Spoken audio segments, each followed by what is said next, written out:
Give them food, give them water, give them shelter, give, and they wait and they forget that they can go out and get. They forget that they can do the very things that we do. So it leads me to asking, why can't we challenge the convention? I dare you to say, you know what? It's not free. We're not going to give you for free anymore. No more free. Too many times as entrepreneurs, ignore what's happening in the political world because we don't want to get dragged down into the mess. But more today than ever before, we need to have a voice. Otherwise, we're going to be left behind. I started Lurn exactly for this reason. So starting today with Freedom Friday, let me be your voice. What's up, you crazy fighting entrepreneurs? Welcome back to another episode of Freedom Friday. Listen, before we start, I just want to remind you, go to lurn.com. Get your free membership. Join this revolution we're creating as entrepreneurs because you know only entrepreneurs can save this world. We're going to come together as a unit. We're going to come together as a community. We're going to put 10 million people inside of lurn.com. It's free to sign up, lurn.com, if you want to be able to start working with entrepreneurs all over the world to build your business. Now, today, I want to take you back in time to when I did my TedX Talk in Luxembourg. It was in Wiltz, Luxembourg. And this was a topic that I came straight from the heart. And it's connected to the Freedom Friday we did last week, which really hit home for a lot of you, which was about what's happening in our nonprofit world and why everything we're doing through our nonprofit world is not helping the very people that the nonprofits are trying to serve, but it's actually worsening what's going on.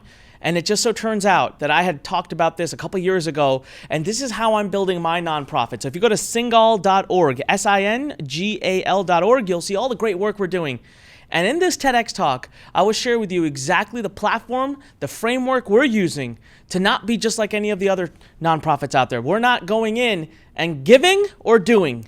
We're going in and empowering. So what I want to do is now turn your attention to my TEDx talk. Hope you learn from it. Hope it introduces a new idea to your mind. And I hope you can go to singal.org and give a little bit towards this mission of empowering. So here we go. There are over 7.5 billion people in the world today. And I should know, many of them look just like me. Indian. And that's not the part that concerns me. The part that concerns me is that 1.4 billion of them live on less than $1.25 a day. Imagine that for a moment. And the numbers just get more shocking. An additional 1.74 billion people live on in between $1.25 to $2.50 a day.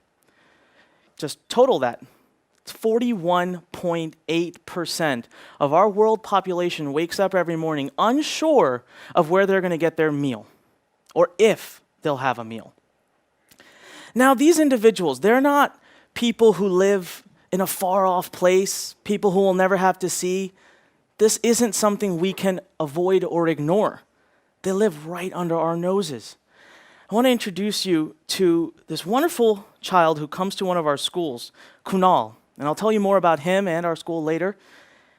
When I met Kunal, this is a pretty good representation of where he lived. This would be his community. Now, during this time, I was living in Mumbai, India, and this is where I lived. Both of these neighborhoods were exactly 3 minutes away from each other, walking. Kunal was actually my neighbor. So let's come back to this 41.8%. Just to give you a bit of a selfish reason why this is such a big problem.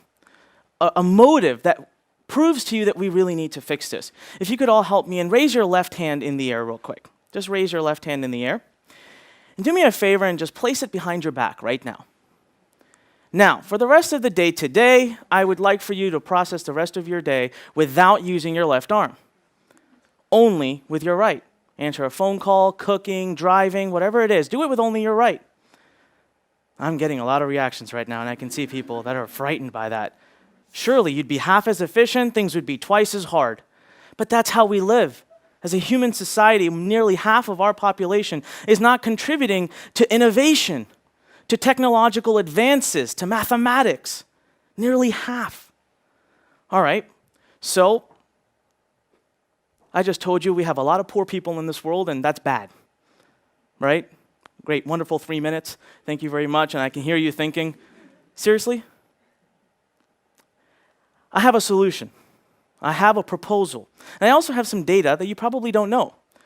What you might not know is that in the history of the human society, we are the most generous, the most charitable than we've ever been before. Last year, it's estimated that worldwide we collected over $500 billion in charitable donations. $500 billion. It's a big, big number. So we have this mentality of giving.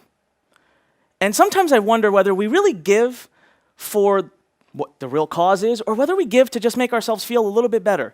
Because what do we really do? We give some money to an organization and we trust that that organization will take care of the hard work. They'll send the money off, they'll make sure food, shelter, water, everything's provided. And we can rest the rest of the day. We felt good. We wrote that check, we stuffed that cash into that box. We did good. Let me ask you a question though. When is the last time, raise your hand if you ever went back and checked into whether what your money did. Actually asked, hey, that donation I made, what did it do? I literally saw 2 hands in this entire audience. Now imagine if you were giving someone money to start a business, private sector. How many times would you check in to see how your money is doing? Pretty interesting. So that leads me to asking the question, are we actually solving the problem? How many of us actually ask, are we winning in that fight against poverty? Are we solving the problem? Now, we don't have to think about this. Luckily, we have mathematics. We can turn to numbers. Numbers never lie. And we can see, are we solving the problem?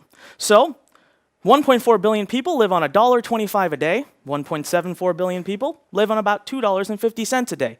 It's reported that $10, it's what's needed to get out of poverty, to be at the early stages of middle class, to be able to give yourself opportunities in the world. $10 a day. So let's give our way to curing world poverty. Let's do it right now. So we take that $10, subtract $1.25, and 1.4 billion people would require $8.75 a day that we would just give them so that they could be up at $10. Multiply that math, that comes out to $12.25 billion a day per day giving over and over to just that one segment. Let's move on to the next segment. $10 minus $2.50 leaves us at $7.50 times the 1.74 billion. We arrive at $13 billion a day. Total that up, and we have a staggering number, $25.25 billion a day that we have to give in order to cure world poverty. Now, for a moment, what does that mean annually? What does that mean annually? What do we have to give every year so that we can give our way to curing world poverty? The number is staggering. It's $9.2 trillion a year. Now, for those of you who might be questioning my math, rest assured, I had my wife check it. She said it's right, and she's always right. But you know, the World Bank does report some major improvements. As of last year, some new numbers came out. Major improvement in the world of extreme poverty. Now listen to those words, extreme poverty. Then they report that, yes, there are some numbers on moderate poverty as well. They're still coming in. What is the difference? If I'm waking up not knowing where I'm getting a meal, that's about all I care about. So I didn't go to those numbers because, well, they weren't complete. But for a moment, let's assume I am off by 2x. Then we are actually twice as well off as we ever were. You know what? According to what $500 billion does on 9.2 trillion, it's 5.4%. Suddenly $500 billion is not that impressive. And even if I'm half off, we're at 10%. We have a long march to address world poverty. So something's got to be said about our approach currently. Now, before I can talk about the approach and question it, I have another question, and that is, why is it that every time we talk about the poor, the ones in need, we talk about the bare minimum, food, shelter, water? The bare minimum to survive. Who in this room, please show me by a raise of hands, would like to have more in your life than food, shelter, and water? Please raise your hands. Some of you have not raised your hands. That is concerning. Why can't they also have more? If we can dream, Why can't they? Why can't they dream? Maybe, just maybe, we don't need to solve their world problems. Maybe they can solve their own problems. Something to think about. See, I decided to go into one of our schools and do an exercise that was quite interesting. I walked into a room full of 5-year-old children, most of them running around screaming at the top of their heads in complete anarchy. I stood in front of them, and yes, I am wearing the exact same shirt. Apparently, I need a bigger wardrobe. That was not planned. It's a little embarrassing. So, the white piece of paper, let's all come back to the paper now. The white piece of paper. We handed it to them and we gave them bright, beautiful, colorful markers, which they proceeded to hit each other over the head with, and then tried to organize them. And I looked at them, 5-year-old children, in their faces and said, I would like for you to draw your dream on this piece of paper. What proceeded after that was very interesting. Even the teachers looked at me like I had lost my mind. Somehow we pushed through it. And the results were absolutely astounding, were amazing. The first child came to me very confidently, handed me a piece of paper. On it was a beautiful drawing. I didn't quite recognize it. And I said, what is this? He looks at me very, very confidently, looks and says, I want to be a tiger when I grow up. Okay, so I asked for that. This wasn't going so well. I said, surely enough, the second kid, hey, come on up. What is this? It looks kind of like a sun.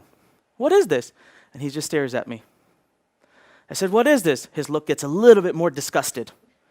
Till this day, his silence has deafened me. I have no idea what I was looking at. No clue what it was. As far as I know, it was a picture of a sun. At this point, I'm starting to lose a lot of hope in this exercise. And that's when my eyes turn to Kunal, and I see over his shoulder what he had drawn, what looked like and what was a beautiful picture of an airplane. And below it, these words were not words I wrote. He wrote the words pilot. Now I had to take a minute, I stepped back, and I said, surely this child has lost his mind. He can't possibly know what a pilot is. He's from a slum, he's 5 years old, he sees planes fly over his head. Of course what he means is he wants to be in a plane. I had the audacity to correct him, and I said, no. You mean you want to be in a plane? And boy, did I ever get it back. He looked at me, stomped his foot, said, I want to be a pilot. I want to be a captain. Goosebumps went down my spine. I thought, wow. You know, while we sit here and try to figure out how he's going to eat and how he's going to drink and feel bad for him, that child has already figured out his exit from poverty.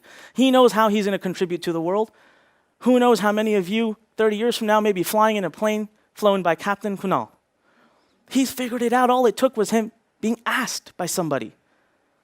And even when I asked, even though I was the one who created the exercise, my first reaction was of shock and awe, of disbelief, and tried to correct him. You know, we have to remember something, that the human mind, rich, poor, black, white, ethnicity, color, language, doesn't matter. We're made of the same stuff. And we have unlimited potential. But sometimes we just need to be told. Sometimes we need a nudge. You know, sometimes we just need someone to give us that little nudge, and we can make amazing things happen. So, Jack Ma, he is the founder of Alibaba, was part of the 41.8%. Rest assured, he is not anymore. He is worth $28.5 billion. And he said it best. He said their whole life, he's talking about the poor, their whole life is about waiting. We've done this to this community. We've trained them to wait for the cavalry to come in and to give them things. Give them food, give them water, give them shelter, give, and they wait and they forget that they can go out and get. They forget that they can do the very things that we do. So it leads me to asking, why can't we challenge the convention? I dare you to say, you know what? It's not free. We're not going to give you for free anymore. No more free. We're not just going to give. What if there was a way that we could empower that community to take control of their own problems and solve their own problems? Sounds like a much more scalable system. And China, 1981 reported 88% of the population, 88% of the population was poor. That's a staggering number, 88%. And by 2012, they reported 6.5%. That was the fastest, most dramatic decrease in poverty ever seen and far overshadowed any other country. Now, how did they do it? Did the Chinese government do a countrywide tour every single day, just handing out money to people? Here you go, here you go, here you go. I don't think so. See, they invested. They created infrastructure, factories. They empowered that 88% to take control of their own life, hence creating this. Is it coincidence? Or could it just be that by empowering the poor, we actually create more economic benefit than can be imagined? This was during the same time that China saw their biggest economic boom. Pretty amazing. So I ask you to stop thinking about giving the way we do. Start thinking about it as investing, just like you would with a private sector. If you gave money to a company, you expect a return. And that sometimes creates a very bad reaction inside someone. Says, nonprofit return. No, we're not talking about lining our own pockets with the money. We're talking about empowering that nonprofit to grow faster, scale faster, and keep those profits. And empowering, that's the point. So we started our own system.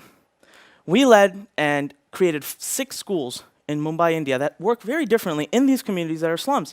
It takes us about $40,000 to set up each what we call dream centers. That's the name of our schools. But they're not just schools. And they're not free. Nope, nothing is free in this place. Even with a nominal contribution of the parents of $8 a month per student, we find that our facilities are completely break even at 18 months in and will never require an additional penny of investment. From there on out, that community will be able to run, manage, fuel that entire facility as they wish. We created our 4 laws of empowerment. It's these very laws that I believe will change the way we look at world poverty. And it's the exact 4 laws, the framework that we use when I decide if I'm going to donate my hard-earned money. First and foremost, community empowerment, community responsibility. See, we may not be in that community today, tomorrow, the next day. I don't want to be in a situation where the money I gave lasts for a certain period of time and then has no future for it. I want to know that what we did, the community will take over and then fuel it, run it, manage it, build it, scale it, so that 10 years from now I could still see the effect, the return of that investment that we had made. Second, we look for what we call horizontal impact. So I'm greedy. It's not enough for me that all of our facilities can just take care of the 100 children per year. It's not. What else can these facilities do? Our facilities are used as medical clinics, dental clinics, as a source for entrepreneurship training for the community. And what we were able to do is, rather than just serve 100 children, now in the community, that same facility serves 600 people. So between the 6 schools, we're serving over 4,800 people. Horizontal impact. Self-sustainability. They have to be able to process and run themselves. We are not the ones who are going to run them. We're simply agents of support. That's our role. Last but not least, dare I say, return. Now, I'm not talking about return in our pockets. I mean it in the nonprofit sense. That money goes back into that institution. Our facilities are returning a profit, which is now being used to help build new facilities, new schools, hence adding scale to our organization.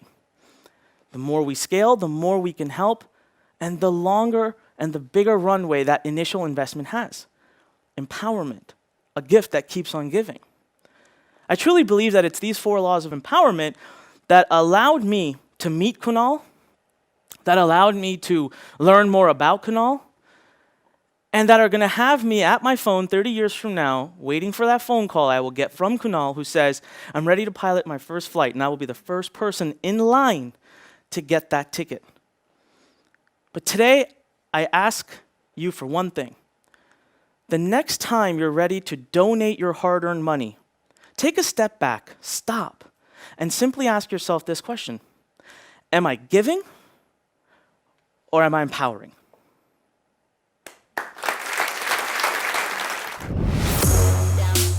Thanks for listening to The Fighting Entrepreneur with your host, Anik Singal.